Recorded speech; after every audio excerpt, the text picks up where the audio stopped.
Welcome, everybody, to Den Excelsior episode 145. I'm your host, Ricky. As always, we got Dennis. What's up? What is up? Kick-Ass 2 is up, and I realized we didn't change the title of this video. Oh, I'm sorry. My bad. You know what? I'll edit that later. We'll edit that Don't worry later. about it. We're talking about Yeah. the sequel to Kick-Ass 1. Oh, you know what? Kick-Ass 2. I did change The the number? date, the year on the movie. Oh, I just forgot to add the 2. yeah, you forgot to add the 2. Okay. Yeah, that's all. So we're good. It is the correct episode number and the correct year for the movie. I just got to put a 2 in there. It's not Marvel content, so it doesn't get It doesn't get the white glove treatment, right? Yeah. That's Yeah. what we'll call it. But no, yes, apologies. But yes, we about 3 weeks ago, I think the week before Comic-Con, right? We sat around with producer Lindsay and we talked about Kick-Ass, and we were quite pleased because I think it had been a long time since we watched that movie, and it's a fantastic movie.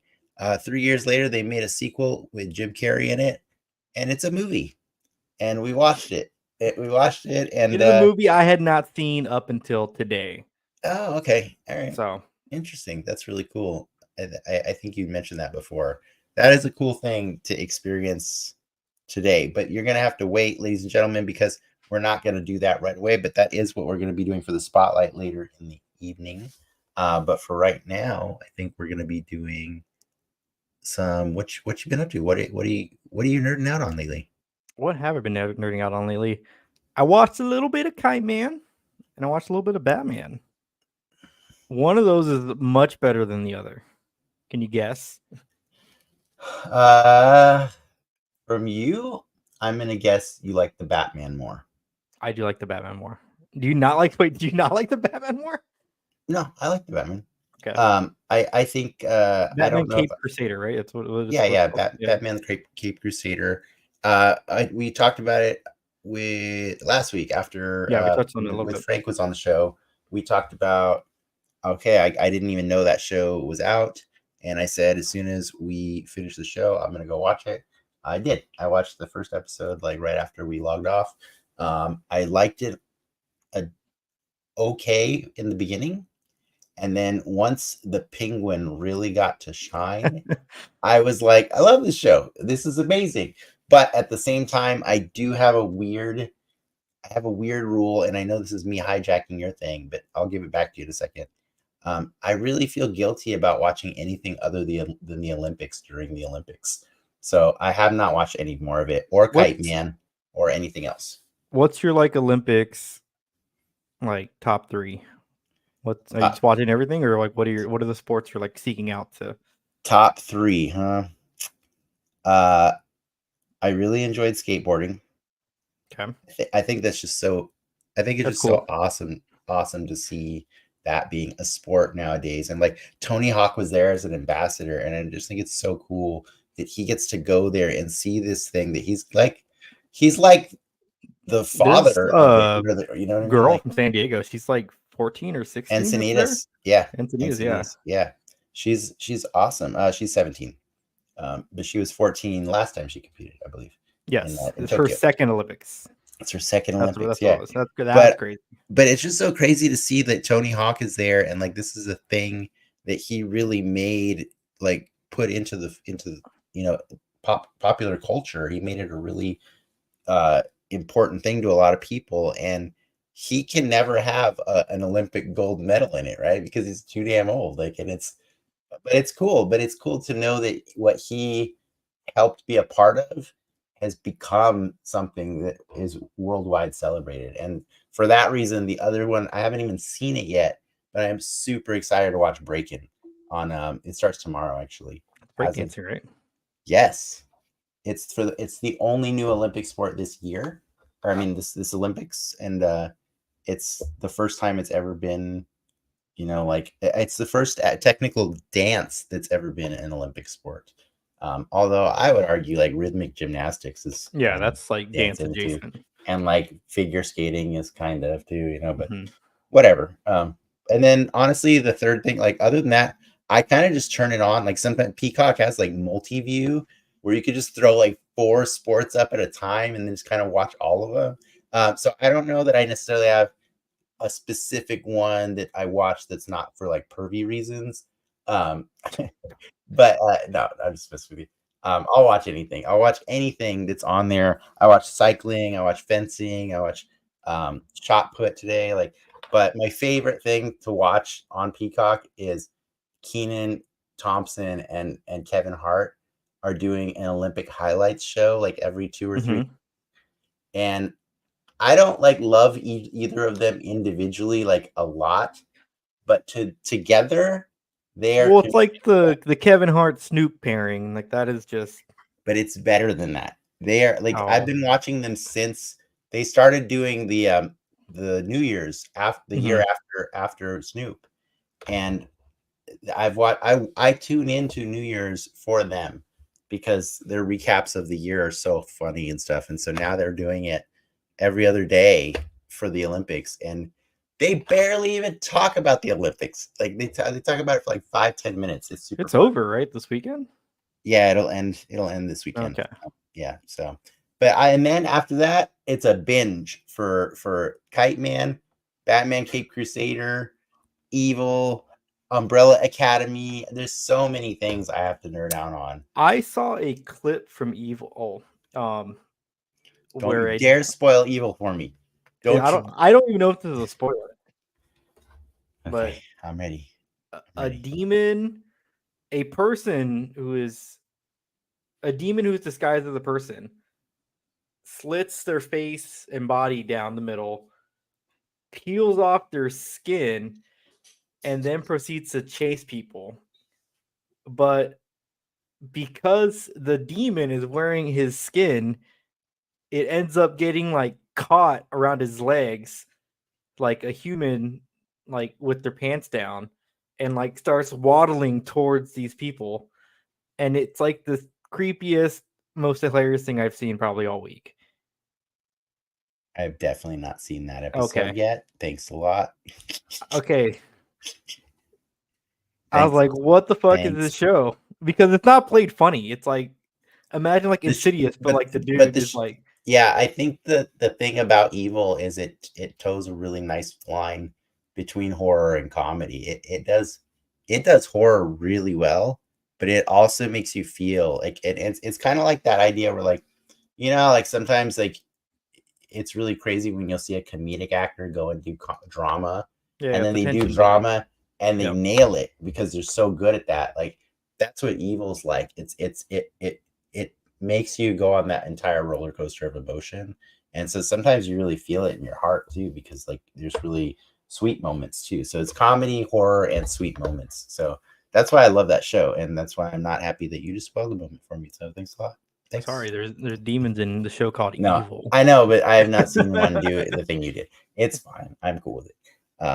Yeah, it's one of the only shows that my mom actually loves as much as I do.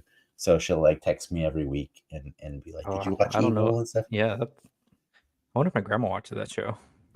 She should. Like my mom loves it. It's really cool. It is a little blasphemous. I'll say that. That's kind of like it's like if you're. I mean, it tries to be respectful, but again, shocker. The show called Evil is blasphemous. It tries to be respectful though, but they also do the due diligence of like calling out the Catholic Church on a lot of things that they're responsible for, while also being a show about the Catholic Church. It's really, well, kind of adjacent, like yeah. But sorry, I did hijack your Batman thing. I'm glad you're liking Batman. What is your favorite thing? If it's not the penguin, I don't know if we're related.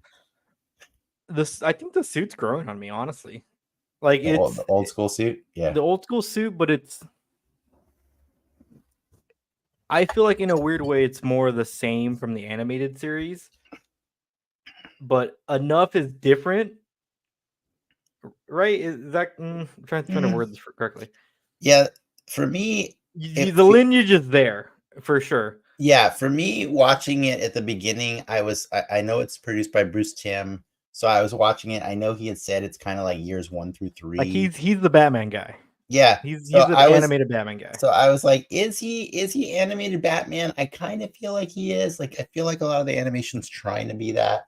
But then they did the Penguin, and I'm Mhm. like, okay, this is not the same world at all. It's just an adjacent version Yeah, of it's a different that, you know. flavor. Yeah, and so I'm not mad at it for that. It actually made me enjoy it more because at first I was like, are we just doing like the early years of animated Mhm. series? Like, I don't know if I want that. So I kind of appreciated the twist. Was It's that show not cool. like a year one? I've never seen like that show through and through. No, The it wasn't animated year show. one. No, He it just was starts. He's Batman. he's because you got to remember that show came out after 2 Batman movies had come Yeah, out. yeah. So like he's an established Batman in that universe. Are the cops still trying to shoot at him every now and then? Yeah, because that's how it is. But yeah, he's already Batman, but he just lives in this kind of cool noir world. Like it's not the Tim Burton world. Mhm. It's like more Yeah, it's like old timey. 30s, Yeah, right? yeah, but they have technology. You know what I mean? And Mhm. so then eventually they kind of like modernize it a little bit, but they still keep the Art Deco thing going and stuff. But yeah, it's a I think that's kind of the point of it and this show is that Batman is timeless. So no Yeah. matter what time he exists in, he still kind of works. And I think they proved that a million times over when they did Batman Beyond, right? Like that's like, oh yeah, Batman works all the time. It just works. Batman flies now. Yeah, exactly. But I will say the funniest thing about when we were watching the one episode is my wife looked at it when he finally, he's doing the Batman thing. And she's like, you know what? I think I'm kind of over Batman. It's like, she's just like, why is he kind of dressed like that, dude? That's so ridiculous. And when she puts it like that, It's it's, a it, symbol. it's, yeah, but it's like, this guy's got serious issues because like, that is an extreme outfit he wears. You know what I mean? Like it's all the pieces together that make the Batman costume just like a bit much sometimes. So when you hear somebody who's not a nerd like look at him and be like, I think I'm over this guy, like it's just really funny to hear. So Like, what's his deal? yeah, like exactly, like what's his deal? He can I, just be I like a have normal rich guy. I have like a book on my bookshelf that's like the psychology of Batman. And it's like different like therapists and psychologists and stuff like break down the different elements of his psyche that would lead a man to be like what he is. You know what I mean? And the fact that that exists for that character and not every other superhero in the world tells me this guy's just batshit crazy. He really is. Like he's like it kind of like when I think about Batman and then I think about Kick-Ass, I'm like, I think there's a story somewhere in between the two that would Yeah. be Oh, that would 100%. be really awesome, like so.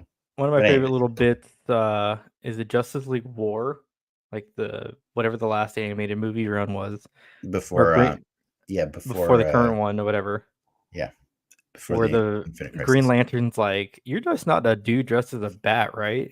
He like looks at him and he's like, "What?" Like, Yeah, you're it's crazy, man. yeah. I know the stylish thing to say, the trendy thing to say in the 2024 is, "Oh, Batman's superpower is his money." But it's like I think that's a nice unhealthy way of avoiding that his superpower is insanity. Okay? Like that's his superpower, really. Let's be real. Childhood trauma is a superpower. Seriously, yes. The money really helps enable the insanity. Okay. It's not the other way around. The insanity doesn't enable the money. The money is his tool. Insanity is his superpower. All right. But it's cool. I mean, you know, still cool. So aside from Batman and the Olympics, anything else Just your Fortnite. I think Fortnite? that's it. That's all I have right now. I need your hot take. Did you hear the spicy Fortnite news this week? I heard the news that they're gonna do D23 Well, that's on not even the Fortnite. spiciest. Well, the D23 on Fortnite is pretty wild. But they've Okay. done stuff like that before. I think that Wait, was the wait, only wait, way wait, to wait. watch. Are you talking about the 3-pack, the bundle? No, Oh. I'm talking about battle pass items are going to rotate into the Oh shop. yeah, yes. A That I new did battle hear. pass I on did. from this point Well, forward. not all. They said they They will. can. They can from now on. They're more specifically referring to the limited, like, or the licensed properties Yeah. that people get really sad about, and I understand it, and I think it's cool. So going forward, when the new season starts on August 16th, which is like a week from now, they will have an 18-month, up to 18-month timed exclusivity. So if you buy that battle pass, you get all that stuff, but don't be mad when a year and a half later somebody else who just started playing the game gets that character. I think that's fantastic, and I think it also signifies, like, what has been heavily rumored is that the next season is a Marvel season. It's Oh, going to be a yeah. full Marvel season. Like, it's been heavily rumored. There's a lot of, Well, like, they've done little that things out there. once. They've only done it once ever, and I think it's the reason that they're doing this now, because there are so many people playing Fortnite now that were not playing then, and those people always email them and leave them messages on chat boards and stuff, like, everywhere, just saying, why can't I have that Wolverine, or why can't I have that Iron Man? You know what I mean? Or even, why can't I have Spider-Man? You know what I mean? Like, She-Hulk, Doctor Spider-Man. Doom's To me, there. Spider-Man's from a later season. You know what I Yeah. mean? And, like, people are still gonna be forever upset. Why I got can't I my have that? Spider-Man. Yeah, so do I. Why Check it can't out I the end of have the that? game. Why can't I have that Deadpool? You know what I mean? So I think I get it. Like, it's very clear, because I've been saying that myself. Like, I started playing after. I know you tried to get me to play it. You did when the Marvel season was happening. I Yeah. think you told me, but I just wasn't there. So yeah, it's a big thing that they're doing that. They're changing their system, their way. But, like, honestly, Disney put like $3 billion into them, right? Oh yeah, something They not billion, but I think somewhere there's a lot of money being left they on the have a stake table. in Epic now. Like they It have a might have been 1 20% stake. billion or something like that. There was a billion involved. Hmm. But it was In Epic, not necessarily Fortnite, but yes, correct. Thank you. They invested a large share into Epic, the studio that makes Fortnite and Rocket League and Fall Guys, and also was it Alan Wake 2? they made Halloween Week too. They did make Alan Wake 2. Yeah. Really? Wow. Yeah. It's a That's a beautiful game if you've never played it. It's really cool. No, I miss the Anyways, good old days, the Gears of War days. Definitely Epic. but yeah, so I think that it's a cool thing, because it says, hey, there's just no reason to be gatekeeping this kind of fun, right? Because if the mission of Fortnite, even if we willed it on them, but if the mission is to be a real life, like, 1.0 version of Ready Player One, then limiting people's ability to be the things they want to be is shitty, so Man, where do you think we are like in 50 years where my Fortnite season 1 skin that I have, I take that into the Fortnite verse and we lock into our VR headsets.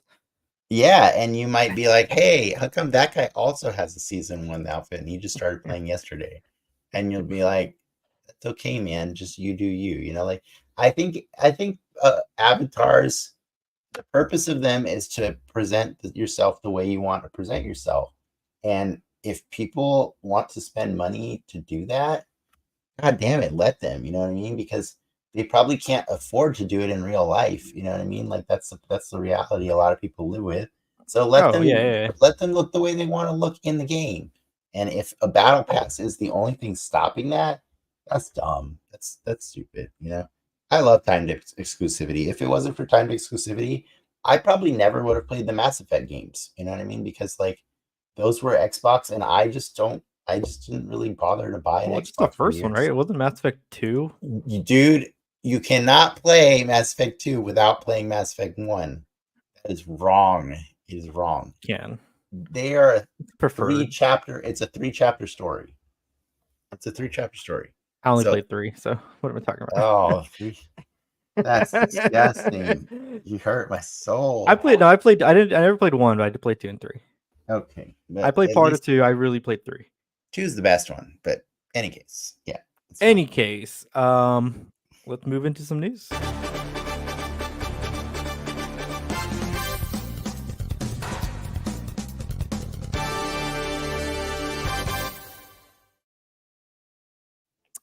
D23, the not biannual. What is that? Is that what it is? Biannual every 2 years? Semi-annual or What is it? What's the biannual? right? I, Is that I twice think a year or I think every it's other year? I think it's biannual. Biannual convention for everything and anything Disney started tonight and goes on to the weekend. I'm sure there's going to be a lot of hot Marvel news coming at the end of this week. But right now, all we got is a brand new look at King Thanos. He is the villain of the Avengers Oh, that's right. ride that's going to be built in the. If you've never been to Avengers campus in California Adventure, there's like an Avengers building that's kind of been vacant for like 5 years now.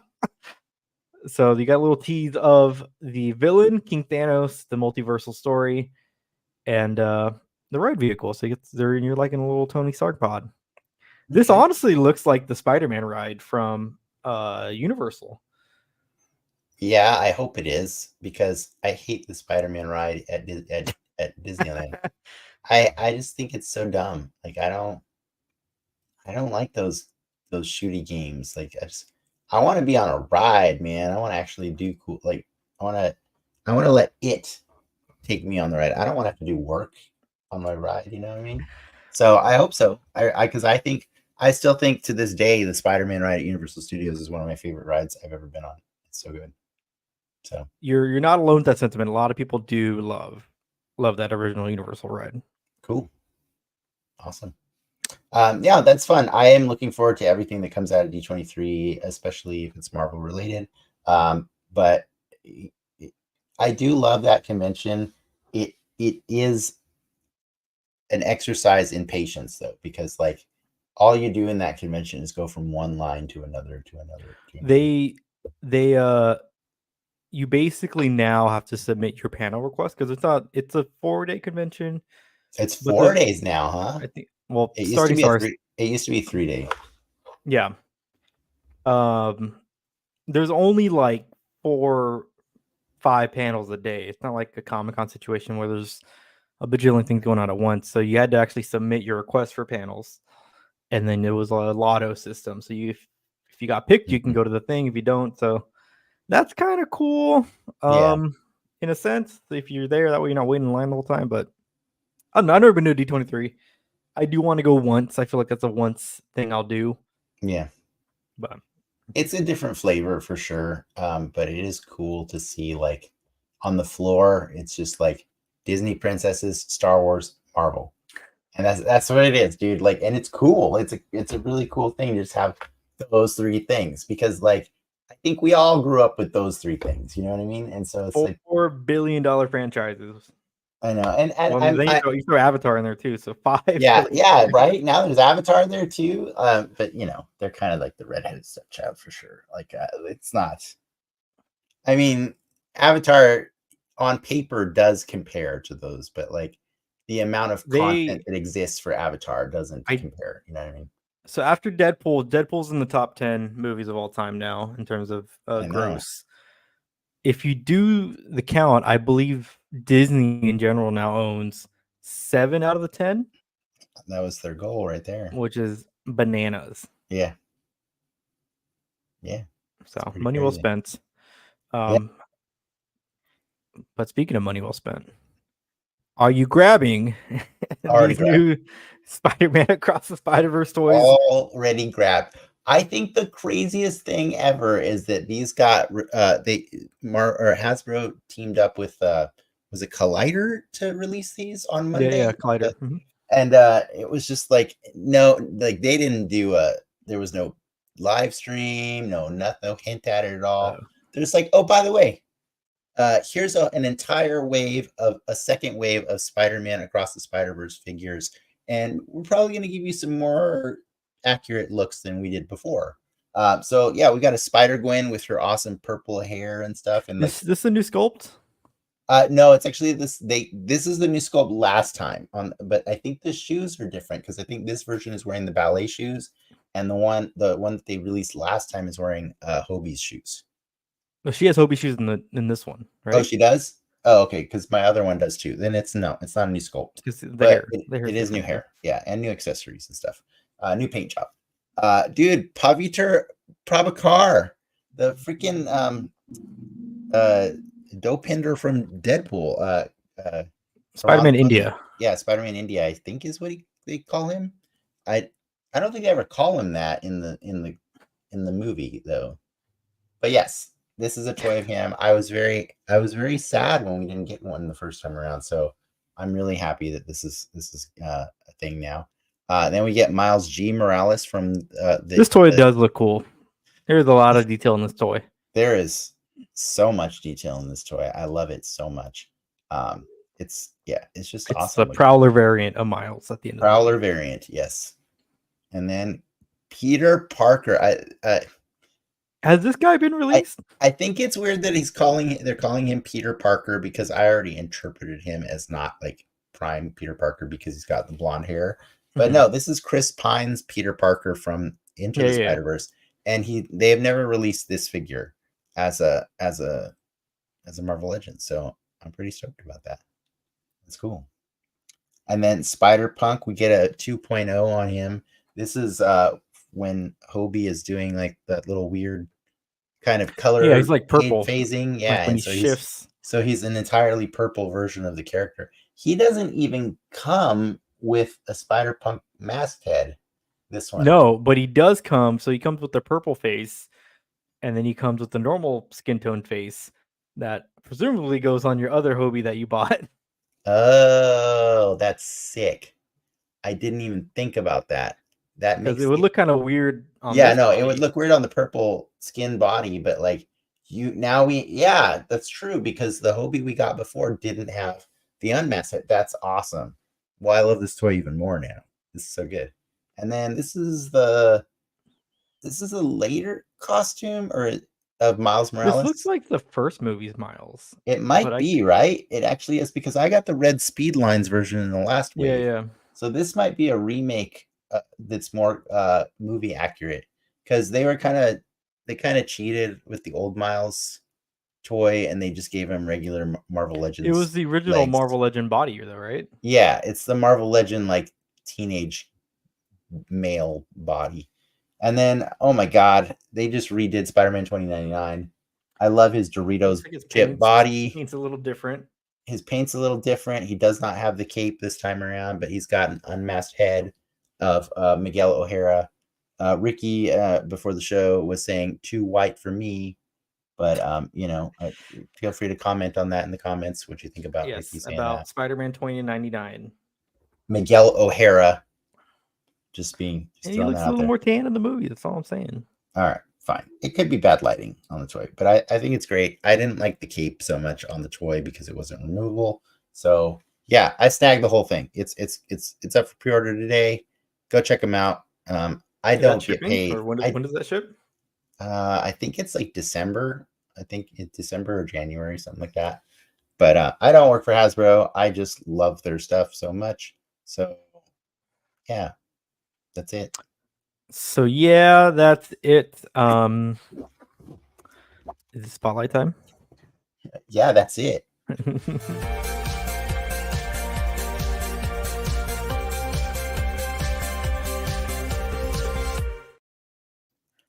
Oh man. Kick-Ass 2. You know what? I kind of just want to let you talk about this for a while because you just watched this movie for the first freaking time. I did just watch it for the first time. Remind us again really quickly. Also, spoiler warning for anybody who has not seen this 11-year-old movie. We're going to spoil it right now. But remind the audience and myself, how did you feel watching the old Kick-Ass movie a few weeks ago? Nostalgic. Some parts age better than others, but I think at the core, of that film is heart and love for the comic book genre, for that specific story because it is based off a comic. Um, and it, I came out feeling good. I'm like, man, I'm happy I watched that again. All right. And juxtapose that to what you just watched today. I saw a movie. Objectively a worse movie than the one that came before it.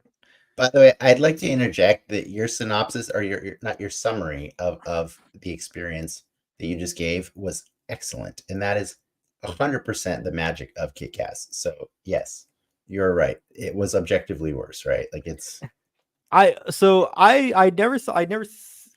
had not seen the sequel till today. I'm familiar with it. Basically, like, this was a Jim Carrey like comeback movie in a weird way. He had gone like silent for like a hot minute, and then he just shows up in Kick-Ass. yeah, I think he did take a break for a little bit. I think there was like yeah, there was something weird going on there with him being taking time off. If I remember correctly, it was just something that when Jim Carrey had seen the first one or read the thing, he just really wanted to be in this movie Mm-hmm. because he bought his own props to look like the comic book version of Stars and Stripes, of Colonel Stars and Stripes. So like this is something that he clearly Yeah, he really had heart and. yeah. But I feel like I was sold. I'm like, okay, let me finally get around to watching this Jim Carrey movie. And he's Well, like not in it. He's in it for like 2 to 3 scenes. he's I mean he's in like the first half hour of the movie, but not a lot. But yeah, the really weird part is like he was all about doing this movie, right? He was all into it. But when it came time to actually promote the movie, it was after the Newton Elementary School shooting had taken Mm-hmm. place, and he refused to take part in promoting this movie because he felt like he couldn't support the This man violent has content of it anymore. top billing in this movie. I know. And then like he ended up not promoting it at all, which is really A little weird. weird. That's weird, right? But anyways, I'm not trying to take away from the movie.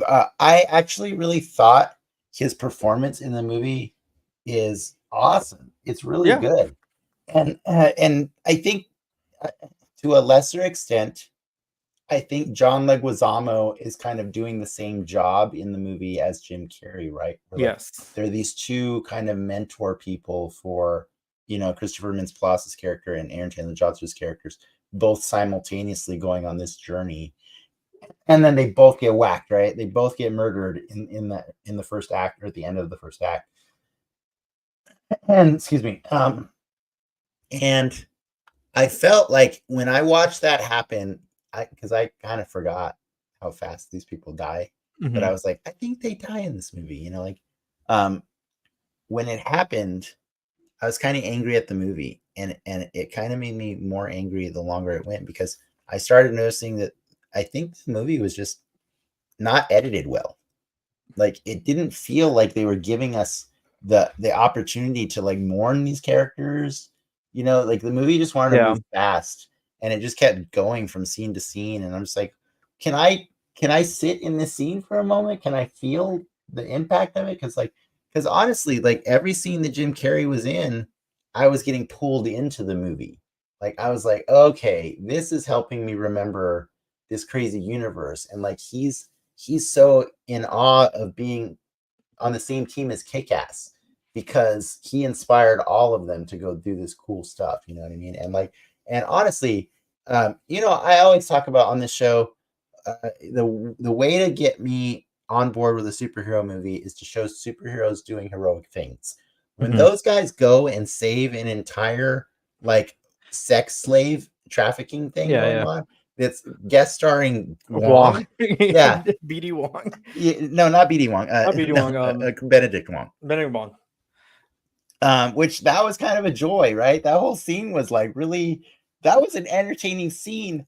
But then they got you in the feels when like Night Bitch goes and finds the girls upstairs Yeah, and and they gives the bring them. money. And like I was like, oh my God, I forgot how heartwarming this moment is. Like, I was filled with joy. And then, like, what? Like, one scene later, Jim Carrey gets murdered, and you're like, "Oh, is this Like he really gets this bad?" murdered in a way where like Yeah, it's torturous in nature. I know, right? It And like was, it's a little too long. Like it's like, oh, this sucks. Like yeah. So, yes, but so I think we're in agreement. That's when the movie goes downhill big time, right? yeah, Like, I did have a fun time though. I mean, you mentioned Benedict Wong, like Daniel Kaluuya's I in know this Daniel movie. Kaluuya's in this movie, and Ella Purnell's in this movie. I know, right? And I was Yeah, like, oh, these people went on to do some good stuff. yeah. It was really crazy to see these people in this movie and be like, wow. I think the other thing, and like, other than the editing, I think the other thing that is a weird thing for me to say, um, I think this movie was lacking a Nick Cage. Like Nick Cage brought a lot to that movie. You know what I mean? Yeah. Like, it's a lot of weird, but it's a lot of strong weird. You know, and so I think as much as I like Aaron Taylor Johnson and Chloe Grace Moretz in this movie, I don't think they bounce off each other well. Well, I think you get that with the Jim Carrey role, Yeah, but you would have. the You would have issue got is there's no Jim Carrey character in the back half of that movie. yeah, and There's like no Big Chloe, Daddy. Like, and also they got Morris Chestnut to play the dad, the stepdad of Hit Girl in this movie, and it's not. I don't know. I don't really enjoy the scenes between him and Chloe Grace Moretz. Like, no, they're he's not very doing. like comes off very flat. Yeah, it's a little flat, right? And so, and you take away Jim Carrey, you take away Morris Chestnut, and then, well, I mean, he's just not in the movie a lot. And then the other person that's kind of like trying to be like an emotional anchor is the dad, right? Mr. Lazuski. I think he does a really good job I think he with does what he gets. a good job, but like, here's the thing. I'll say this. Again, I didn't feel like I get to live long enough to breathe that moment when this is way later in the movie. At this point, Red Miss, aka Motherfucker, has assembled an army of evil bad guys, and he's trying to get all of the superpower people dead, especially Kick Ass, and his dad turns himself in and pretend to be Kick Ass, and that ends up getting him killed, right? And when he gets killed, I was like, whoa, that's powerful, because I also forgot that happened. It's been Hmm. I watched it. And then the movie just kind of goes right into the action pretty fast after that. Like, we're at a funeral, and then 10 seconds later, there's gunfire at a funeral. And I was like, oh, is this what we're doing? And then also, I just want to point out Todd Oh, Nar don't- oh, Todd New is Todd, responsible. the new Todd. New Todd, they couldn't get Evan Peters back. New Todd is responsible for the death of I realize Dave's this is like dad. American Horror Story probably just kicked off. Oh, American Horror Story had very much kicked off by then. Yeah, Yeah. Yeah. So yeah. that's why they New couldn't get Todd Evan. just totally screws him over. New Todd gets Kick-Ass's dad killed, and there's really no repercussion for that on Todd at all in that movie, right? Like, Well, he never him. knows, right? He doesn't. He just knows. Well, no, he should know by then, probably, right? But I don't know, maybe he doesn't. But that's crazy. Like, It that's tone like I think the first movie did a really good job of balancing the tones of like over the top, but consequences. yeah, the shit goes down, and you see the characters deal with what they or yeah deal with the consequences of their actions. Where this movie, like Christopher Mintz, the motherfucker, like he like kills like a lot of cops in this movie, Or and his employees do. Yeah, and his well, his employees kill a employees lot. do, and then like his like failed rape attempt, like I know. it gets like, oh, I don't. You're just like Yeah. you're not a super villain. You're just like a terrible person. You're Yeah. gross. Yeah, yeah. No, there's a lot of things that happen in this movie that kind of like add an ickiness to the Yeah. characters that we loved. And I can say the same about, like, I say that because like I kind of like the music of Kick-Ass when we watched it like a couple weeks ago, and it Oh. was bumming me out to hear that music in this lesser movie, and it's Mhm. like, this is like when you watch a bad Ghostbusters movie and they still Yeah. play the song, you know, like it's like now it doesn't feel as good anymore. So I felt the same way about all the characters in the movie. Like they just felt a little ickier. You know, I had a really hard time believing Mindy's story that she would actually like stop being hit girl and go try and be a popular girl in high school. Like it was I was just like, we just got done talking earlier about how insane Batman was. Well, they Mhm. even say Big Daddy was insane. Like he's like, you know, your dad was insane, right? Like, and I'm weirded out by how easy it is for her to transition in between like spaces. She has murdered so many human beings. You know what I mean? Like Yeah.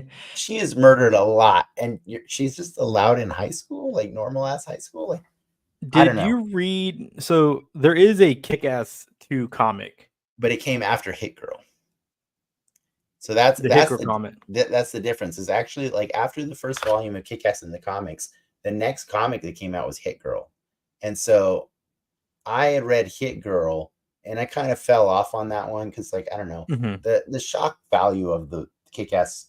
I think Kick Ass works as a real individually as a one story. It's awesome. I think the longer you linger in that universe, the Oh, they're weirder. Marvel Unlimited. Huh. Yeah, yeah. I told you they're Marvel. I think the weirder they get, right? And so, like, I think that's what's true about the movie too, right? Is we lingered in this world too long and it got weird. It got because Yeah. because I think the hardest thing for me about this movie is they keep insisting through the whole movie, hey, this is the real world.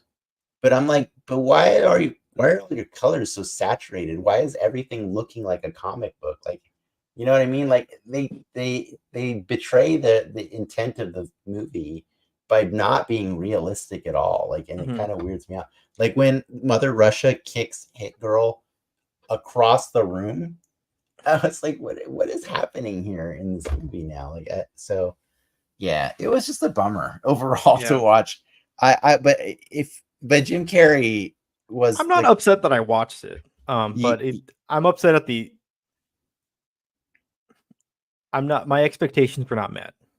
so did you watch the extended cut when you No, I did rewatched not. when You, you watched you this? watched the extended cut. So I watched the extended cut and I was like prepared to have notes for to tell you like what the differences were. And it Mhm. was super funny and chintzy because like what really ended up happening was they added a bunch of deleted scenes after the credits if you rent the extended cut. But you know what? The extended scenes, as weird as that was, and as unfinished as they were, there's green screens in some of them and stuff. But like the weirdest part was like being validated that like as I was watching the movie saying, I feel like this movie's dying in the edit. Dude, a lot of the deleted scenes are longer versions of scenes where there's Mhm. more emotional impact. So the dad scene where he's like sacrificing himself to be in the prison for Dave, it's longer and he gets to have a more meaningful moment. Mhm. Same goes for like Jim Carrey. There's another scene in that movie that was cut out where he shows them that they don't always get to beat up bad guys because there's not always bad guys to fight. So it shows them all doing working in a soup kitchen, feeding the homeless. And it's like a really powerful scene. And I'm like, God damn you, whoever was in charge of editing this We movie, needed because more blood. more blood, but also more heart. I think you take those two things, you balance it out, and you get a better movie. So it was really sad to watch like all these great scenes. Like I'm not gonna say all of them are perfect, but there's a lot of good intent there in some of those scenes that I don't know, for whatever reason, somebody wanted to make this movie a 1 hour and 42-minute, 43-minute movie instead of a 2 hour movie. And so it dies in the edit, man. It dies in the edit. My last little gripe was about this movie is Hit Girl's stunt double is like very clearly like a grown woman, and I understand the challenge of like Oh yeah. finding a child stunt double. Probably not the easiest thing to do in Hollywood, but it's like she'll be riding the bike, and it's like that's like a adult on that bike, and then That's takes off weird. her helmet. It's like, oh, Yeah. That's weird. By the way, just because Mark Miller can't Mhm. ever outdo himself, and probably why I stopped reading these books was fun fact: some of the Red Mists and or slash the motherfuckers nastier moments from the comic, including murdering children and raping Dave's ex girlfriend, were omitted from the film. Christopher Mintz-Plass's reaction to this was literally, "Oh, thank God!" like, so as much as we're complaining how dirty they made these things, it was just that much worse in the book. So gross, like it just, I don't know. Like it's like I said, the longer we linger here in this universe, the more the seams come Yeah. apart. Yeah. So that's unfortunate. Um, but yes, it was fun to see Wong with a lot of hair. Like it was funny to see Daniel Kaluuya he had very few lines. It was really funny though. His lines were good. Like I like when Christopher Mintz Plaza says, I finally have my own villain lair. And Mhm. then Daniel Kaluuya's character says, "Do people still say that? Own?" Like, and I just think it's so funny that he's asking if people still say the word own when you think he's going to say villain lair. Like it was a weird subtle joke in there, but it was like his moment in that movie. Like it was cool. But Chuck Liddell's in the movie Oh yeah. As himself. as himself, trying to train, you know, Red Mist. Yeah, I thought it was funny that Red Mist decided his superpower is money, and he started just buying crazy ass people to be murderers for him. Mother Russia is quite an entertaining character. I was a little underwhelmed with the final fight with her, but I was at least happy that there was that fight. I like that there was Batman juice, or like the Batman juice that a hit girl gets injected with the adrenaline. Again, that just weirded me out. Like it was there were so many like cartoony things about this story, and it just weirded me out because they kept saying it's the real world, and bad things happen in the real world when people do this. But I don't know. They do have consequences, but like their consequences are not necessarily proportionate in weird ways. So okay, I'm done. I'm done being sad about this movie. What was I'm your ha- favorite? What was your favorite thing about this movie? it kind of it, I mean, it's like in a weird way like a precursor to I'll say a precursor to Avengers, but like a precursor to um I guess Infinity War in a weird way. Like, well, They did say Avengers Assemble before Marvel ever did it in the did movies. they in this movie? Because remember, Cap doesn't say it Oh yeah, until yeah, yeah, yeah. until Endgame. Until Endgame. But the fact that they do the big battle at the end, I all right, they did a thing, the thing. Or wait, I should clarify. Did Mindy say Avengers Assemble, or was that in the extended cut? It might have been. I don't remember that in the movie. Okay, sorry, it's a deleted scene. There is a deleted scene where Mindy says it when they all come together, and I was like, oh wow, that's interesting. But sorry, that was cut. So whatever. But I had fun with it. I'm not. I'm disappointed at the end result, but I'm happy I watched it. I checked it off. Got it off the bucket list. I liked seeing Jim Carrey in it again. Like that was cool. Donald Faison is in this movie. I forgot, like Professor Gravity or something like that. Isn't that his Oh name? yeah. Doctor Gravity. Yeah, Professor Doctor Gravity, something like Doctor that. Yeah, Gravity. yeah. Um. Well, kick ass too. We think we've exhausted our remarks on that movie. Yeah, I'm cool with But that. what are we doing next week? Let's tease them up. So I think we can go back to what we were talking about earlier, just in the news. I think you kind of briefly touched on it when you said Deadpool and Wolverine is like in the top 10 now of highest grossing movies of all time. And I think that's a huge accomplishment, like for that movie to do in such a small amount of time. But the other thing to point out is now I think the spoiler embargo is completely lifted. So you've been seeing there's a lot more media out there talking about some of the bigger cameos and special appearances. And aside from Channing Tatum and his amazing, amazingly entertaining performance of Gambit, the other thing that is a really big special moment for a lot of people is Blade. I think Blade coming back in that movie is a very full circle moment for Wesley Snipes, Ryan Reynolds, but also for Marvel movies, because Kevin Feige points to Blade as the moment that he realized that the MCU could work and that he could build a franchise off the backs of lesser known Marvel characters. So and I think Do you that's a think people really, went into this movie not knowing Blade was a Marvel character? yes, I'm sure people did, because Like, would that's your how. mom watch this and be like, "Why is Wesley Snipes in here?" But that's what I'm saying. I think that's the coolest thing about Blade is that it took a I character kind of want my nobody dad to knew, watch this. And I wonder what he would. and it made people Blade fans. It didn't make people fans of Marvel comics. Mhm. It just made people say, I love Wesley Snipes as Blade because he says some motherfuckers just always got to ice skate uphill.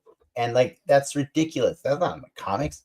That's just a Wesley Snipes thing. Like he just made that character so awesome.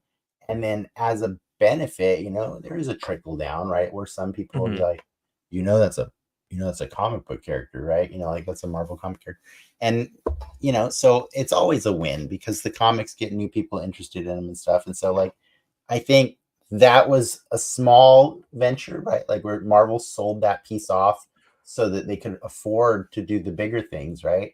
And it was a good gamble for them because they sold it off to a new line, and it made a lot of money. And then they ended up making 2 more freaking Blade movies. So we've already talked about Blade 2 on this show, I believe, because that's Guillermo del Toro. It's an early movie of Yeah. his. One of my favorite uh, old, old pre MCU movies. And so all that's left, I think, to honor Blade is for us to talk about 1 and unfortunately 3. Like so. I definitely saw 3 in the theaters. Yeah, I so don't did know we about all. 1. I don't know about 1. I I'm saw excited to go Blade. back to them. I saw Blade 1 multiple times in the theaters. That's how surprising I that mean, movie to was your for me. point, it is like a weird precursor to like almost what Guardians did, and just taking this total Yeah. left field C-list cast of Well, that's what I'm people and then saying. Kevin Feige understood that it could be done again, and so he just kept doing it over and over. It's Ant-Man, right? You know what I mean? It's Iron Man. Honestly, yeah. Iron Man at that time was not a super famous character, and they said we can do this because if you just get the right people behind it in the right time, and you get the right actor to be this person, he can build a whole franchise. And remember, Ryan Reynolds and Jessica Biel were in talks to build a franchise out of the Blade universe. They were going to do a Night Stalkers movie that was already in the works based on like them before they released Blade Trinity. But then Blade Trinity came out, and it is rough. It's rough.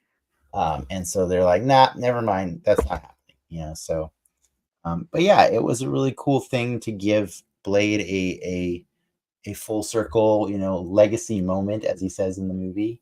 And I think we have done a disservice by not rewatching those movies for this show. I think they're Been great. too long.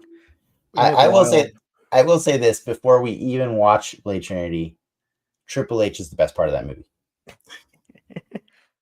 I will say that. I remember that distinctly. Him and Parker Posey are pretty great.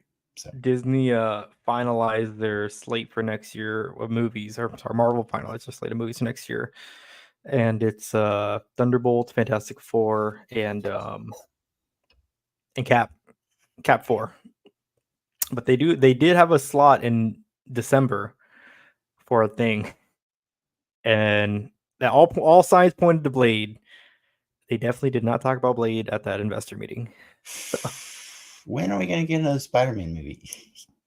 I think that's what it is. There's the Spider-Man size slot between the end of next year and the beginning of 2026 that a Spider-Man probably fits into nicely.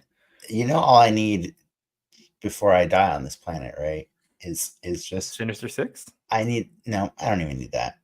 I don't, because we've gotten plenty of Spider-Man fighting all those villains. I just need Spider-Man and Daredevil to team up against the Kingpin. I want to see Vincent D'Onofrio and Charlie Cox be the main other characters in a Spider-Man movie. I think that would be super cool. That power scale seems weird to me. I feel like the Spider-Man would just own. Yeah, I mean, we would let the movie figure that out. But like, in fairness, Spider-Man often pulls his punches when he's fighting humans so that he doesn't murder them. Okay, so like, he's not gonna just suddenly say, "Oh, like he now just I can hang out on murder the you." ceiling the whole time. Fight's over, bro. Yeah, well, you're no fun. I played the game. It was a quick time event. I'm saying level. Kingpin he's a really big part of the Spider-Man universe, and in fact, he was a Spider-Man villain, I think, before he was a Daredevil villain, right? I think, if I remember correctly, I think they like reappropriated Kingpin to be in Daredevil comics after he had already been in the other. But I'm sure the fans will correct me on that, because I'm just going off my random osmosis memory of 40 some years of doing this. But I love seeing the comments when we get people are so mad about the adamantium take that we had last week, by the way. It was so funny. It was Ultron, right? That ended up being the first appearance. Ultron was the first appearance, but the question was not like, is this the first appearance of adamantium? The question was, did adamantium matter before Wolverine? And I still argue that it didn't matter before Wolverine. Like, right? Yes, cool. Ultron's made of an indestructible metal, and therefore he can't be beaten. But also, he's a robot that is made of computer parts. So even if you blew it up, he could still be alive somewhere else. He's a computer. Yeah. So yeah. I do appreciate the enthusiasm. I also appreciate the people where they were like, Cap's shield has never been adamantium. I'm like, well, never is a hard term. I remember it being adamantium. Like, honestly, maybe if it wasn't, it was they called it proto adamantium at some point in the comics. Late 90s, early 2000s. It was definitely. Yeah, it depends on the media too. You know what I mean? But at a certain point, you just have to absorb all the media and say, MacGuffin metal. It's what it is. Yeah, exactly. Yeah. So, I look forward to the people correcting me on my knowledge of all the stuff that I just spouted today. Well, so you can correct us on socials, Denex Media, wherever you're at. That was a challenge. And I think with that, true believers, enough said.